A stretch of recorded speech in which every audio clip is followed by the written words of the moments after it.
Good afternoon, Monticello Nazarenes. Have I told you lately how much I love you? You all are such a blessing to Liz and me. Many of you have continued to find ways to bless us in very real and tangible ways despite social distancing. We just love Monticello, and we love Monticello First Church of the Nazarene. I posted today's devotion to Facebook a bit earlier today. The last couple of days have been particularly busy, and I haven't been as consistent about posting those daily Lenten devotions as I originally intended, but I'll try to be more consistent going forward. The excerpt from Augustine in today's devotion really caught my attention. Allow me to read that to you. Augustine writes, "It was not enough for God to give us his Son merely to point out the way. He made the Son himself the way, so that you might journey with him as your guide, as he walks in his own way." In John 14, Jesus tells his disciples, "Do not let your hearts be troubled. You believe in God, believe also in me. My Father's house has many rooms. If that were not so, would I have told you that I am going there to prepare a place for you?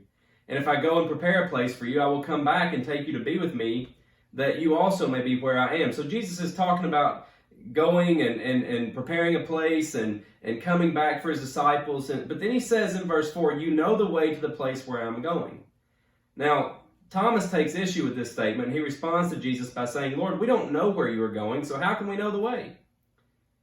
Jesus answers, "I am the way and the truth and the life. No one comes to the Father except through me. If you really know me, you will know my Father as well."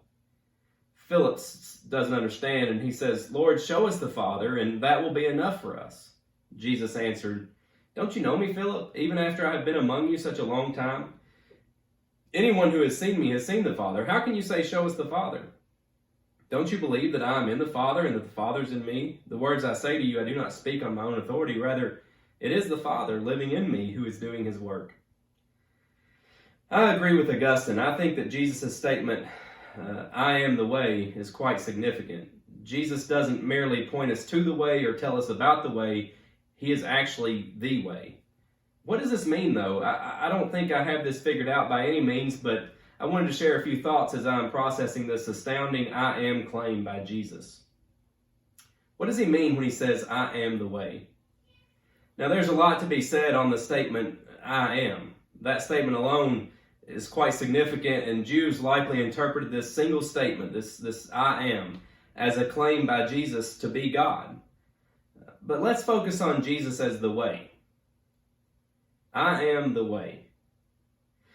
Did Jesus come to show us the way? Yes. But he's more than a roadmap or a road sign. He is the way. Did Jesus come to tell us the way? Yes. But he's more than a message about the way. He is the way. Did Jesus come to teach us the way? Yes.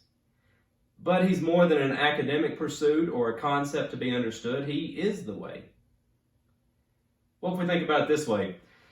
Is Jesus the road upon which we travel as we walk the way? Absolutely. But he is also the way. Is Jesus the vehicle which carries us upon the road which we travel as we walk the way? Absolutely. But he is also the way. Is he the roadmap which guides us as we walk the way? Absolutely he is. But he is also the way. So what does it mean that he is the way? This occurred to me as Jesus carries out his work as the way.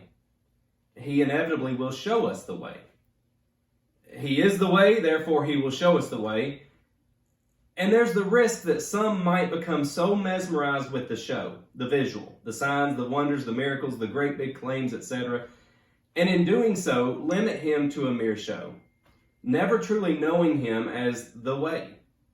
We get the impression that Philip may have fallen into this category when Jesus says, "Don't you know me, Philip, even after I have been among you such a long time?" It's like Philip didn't fully understand him as the way. As Jesus carries out his work as the way, he inevitably will tell us the way. He is the way, therefore he will tell us the way. And there's the risk that some might become so mesmerized, so enamored with the words, the nuances, the particulars, the meanings, etc., and in doing so limit him to a mere message to be understood, never truly knowing him as the way. We get the impression that Jewish religious leaders of the day may have fallen into this category as they laid plans to trap him in his words, the word tells us. We get the impression Thomas may have fallen into this category when he questions Jesus about physical locations when Jesus is speaking about spiritual matters. As Jesus carries out his work as the way, he inevitably will teach us the way. He is the way, therefore he will teach us the way. This teaching is much more than just verbal communication. The disciples learned by listening, but also by observing every way in which our Lord lived his life before them.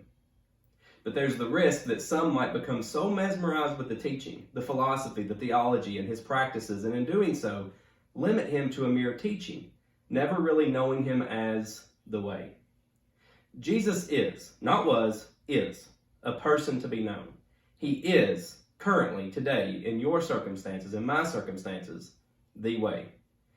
If you've only ever known him as a show, the visual, the signs, the wonders, the miracles, the great big claims, basically if you've only ever known about him, I invite you to reach out to him, the person, Jesus Christ, in faith, and invite him to be your king, your way.